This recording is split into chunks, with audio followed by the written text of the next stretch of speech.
1506년 9월 2일 깊은 밤 조선의 수도 한양은 말발굽 소리와 병장기 부딪히는 소리로 가득 찼습니다.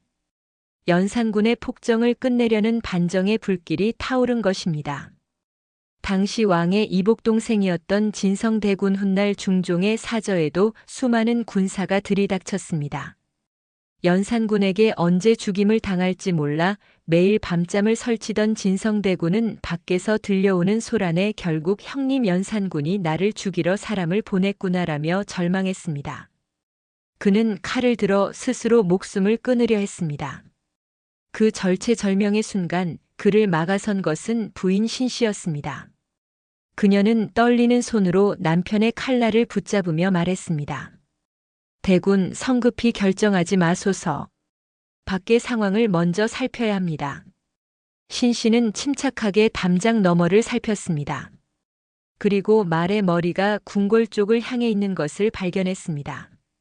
대군, 안심하십시오. 말머리가 궐을 향하고 있습니다. 저들은 당신을 죽이러 온 것이 아니라 새로운 왕으로 모시러 온 것입니다. 그녀의 총명한 판단 덕분에 진성대군은 목숨을 보존했고 날이 밝자 그는 조선의 제11대 왕중종으로 추대되었습니다. 신씨 역시 왕비의 자리에 오르며 조선에서 가장 높은 여인이 되었습니다. 어두운 사저에서 공포에 떨던 부부는 이제 만백성의 어버이로 화려한 궁궐의 주인이 되었습니다. 그러나 이 환희는 독이 든 성배와 같았습니다. 반정 성공의 기쁨이 채 가시기도 전에 궁궐 밖에서는 신씨를 겨냥한 차가운 칼날이 갈리고 있었습니다. 반정의 주역인 공신 박원종과 성희아는 신씨가 왕비가 된 것을 결코 용납할 수 없었습니다.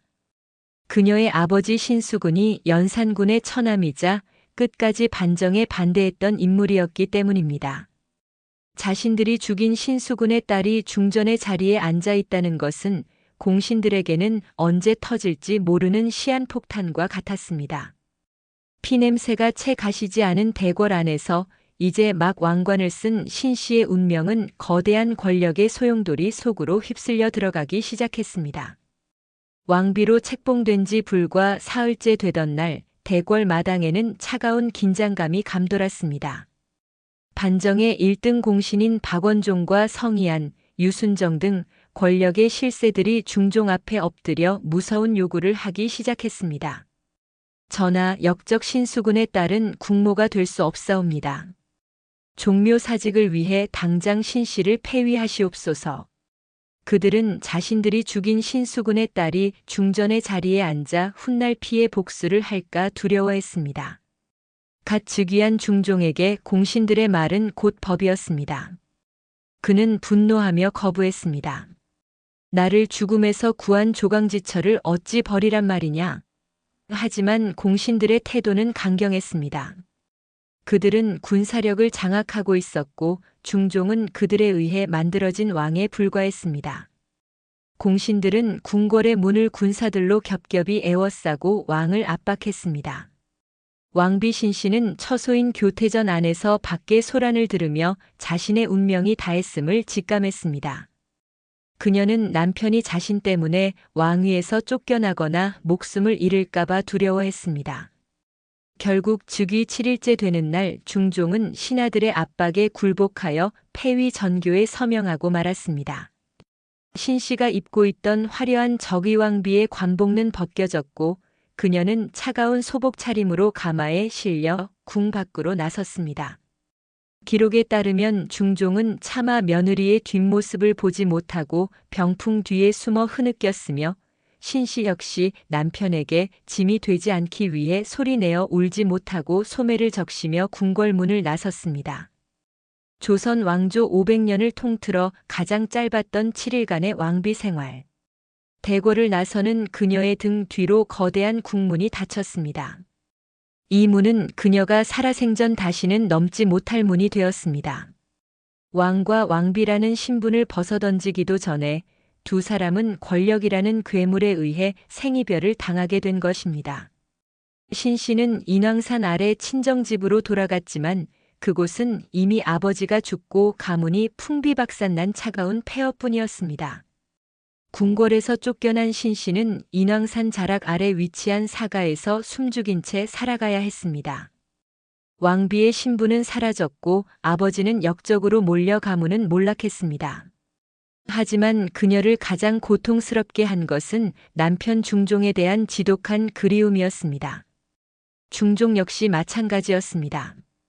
공신들의 서슬 퍼런 감시 속에 살면서도 그는 문득문득 경회로에 올라 멀리 보이는 인왕산을 바라보며 깊은 한숨을 내쉬곤 했습니다. 중종이 매일같이 인왕산을 바라보며 자신을 그리워한다는 소식은 곧 신씨의 귀에도 들어왔습니다. 궁궐 담장 너머로 서로의 얼굴을 볼 수 없었던 그녀는 남편에게 자신의 안부를 전할 방법을 고민했습니다. 그러다 문득 궁궐에 있을 때 자주 입었던 분홍색 치마를 떠올렸습니다. 신씨는 남편이 경회로에서 가장 잘 보이는 인왕산 기슭의 커다란 바위 위에 자신이 입던 분홍색 치마를 넓게 펼쳐놓았습니다. 전하, 저는 비록 궁 밖으로 쫓겨났으나 여전히 전하를 향한 마음은 변치 않았습니다. 부디 저를 보시고 힘을 내소서. 멀리 궁궐에서 인왕산을 바라보던 중종은 바위 위에 핀 분홍색 꽃 같은 치마를 발견했습니다. 그것이 자신의 아내 신씨가 보내는 무언의 메시지임을 깨달은 왕은 그제야 소리 없이 눈물을 흘렸습니다. 백성들은 이 애절한 풍경을 보며 그 바위를 치마바위라 부르기 시작했습니다.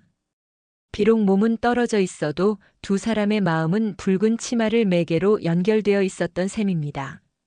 하지만 이 슬픈 소통은 오래가지 못했습니다. 분홍색 치마는 시간이 흐르며 비바람에 바래고 낡아갔고 두 사람의 재회를 가로막는 정치적 장벽은 치마보다 훨씬 더 견고했습니다. 중종은 왕권을 회복한 뒤에도 신씨를 다시 데려오지 못했습니다. 그녀를 다시 불러들이는 순간 자신을 왕으로 세운 반정 공신들의 정당성을 부정하게 된다는 신하들의 거센 압박 때문이었습니다. 사랑보다는 정치가, 연인보다는 왕좌가 우선시되어야 했던 조선 왕실의 비정한 현실이었습니다. 세월이 흘러 반정의 주역이었던 공신들이 하나둘 세상을 떠나고 중종은 마침내 강력한 왕권을 손에 쥐었습니다. 조정의 권력이 왕에게 집중되자 궐 안팎에서는 조심스럽게 한 가지 제안이 머리를 들기 시작했습니다.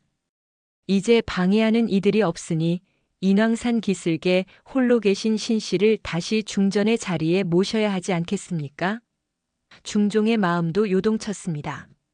십수년이 지났지만 가슴 한구석에 묻어둔 조강지처에 대한 미안함과 그리움은 단 한 번도 식은 적이 없었기 때문입니다. 하지만 정치는 사랑보다 비정했습니다. 신씨의 복위 문제는 단순히 한 여인을 불러들이는 일이 아니었습니다. 그녀를 다시 중전으로 모시는 순간 그녀의 아버지를 죽이고 그녀를 쫓아냈던 반정 자체의 정당성이 흔들리게 되는 정치적 모순에 직면한 것입니다. 또한 이미 궐 안에는 새로운 중전과 후궁들이 자리를 잡고 있었고 그들 뒤에 버티고 선 새로운 외척 세력들은 신씨의 귀환을 결사적으로 반대했습니다. 이미 폐위된 자를 다시 들이는 것은 종묘사직의 법도를 어지럽히는 일입니다. 신하들의 상소는 다시 한번 중종의 발목을 잡았습니다. 결국 중종은 끝내 결단을 내리지 못했습니다.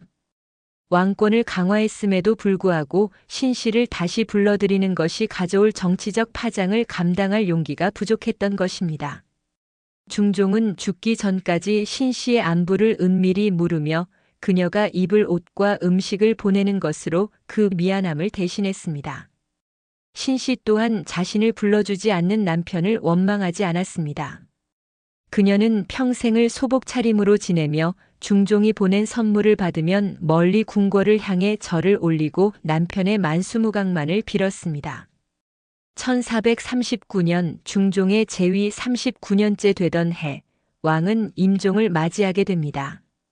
전설에 따르면 중종은 숨을 거두기 직전 신씨를 보고 싶다고 나지막이 의졸였다고 합니다. 그 소식을 들은 신씨가 급히 궁궐 문 앞까지 달려왔으나 끝내 문은 열리지 않았습니다. 살아서 단 한 번도 다시 만나지 못한 채 왕은 차가운 침전에서, 여인은 굳게 닫힌 국문 밖에서 서로의 이름을 부르며 이승에서의 인연을 마감했습니다.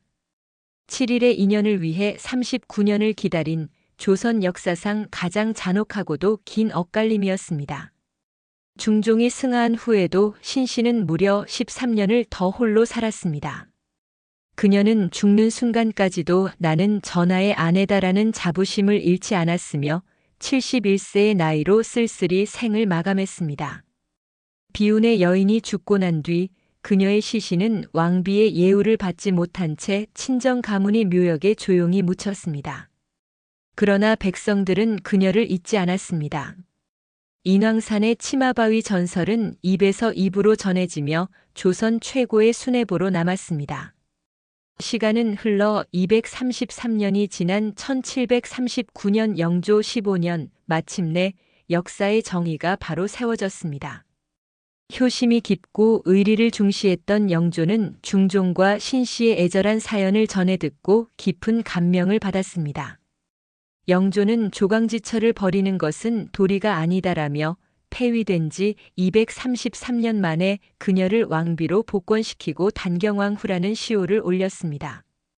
이름도 없이 폐비신씨로 불리던 여인이 비로소 조선의 정식 국모로 다시 태어난 순간이었습니다. 영조는 여기서 멈추지 않고 그녀의 묘소를 왕릉의 격식에 맞춰 단장하게 했습니다. 그것이 바로 지금 경기도 양주에 위치한 올릉입니다. 비록 살아서는 정치적 풍파에 밀려 남편의 손 한 번 잡아보지 못한 채 쫓겨났지만 죽어서는 당당히 왕비의 이름을 되찾아 역사의 한 페이지를 장식하게 되었습니다. 후대의 역사가들은 그녀를 향해 조선 왕조에서 가장 짧은 시간을 다스렸으나 가장 긴 시간 동안 사랑을 지켜낸 왕비라고 평가합니다. 7일간의 왕비 그리고 50년의 기다림. 단경왕후 신씨의 이야기는 단순한 로맨스가 아닙니다. 그것은 비정한 권력 투쟁 속에서도 끝내 훼손되지 않았던 인간의 고귀한 정절과 시간을 이겨낸 진실의 승리를 보여줍니다. 지금도 인왕산 치마바위 위로 비가 내리면 사람들은 마치 600년 전 그날처럼 신씨가 펼쳐놓은 분홍색 치마가 젖어가는 듯한 환영을 보곤 합니다. 그녀가 남긴 붉은 그리움은 여전히 우리 곁에 살아 숨쉬며 진정한 사랑의 무게가 무엇인지를 묵묵히 전하고 있습니다.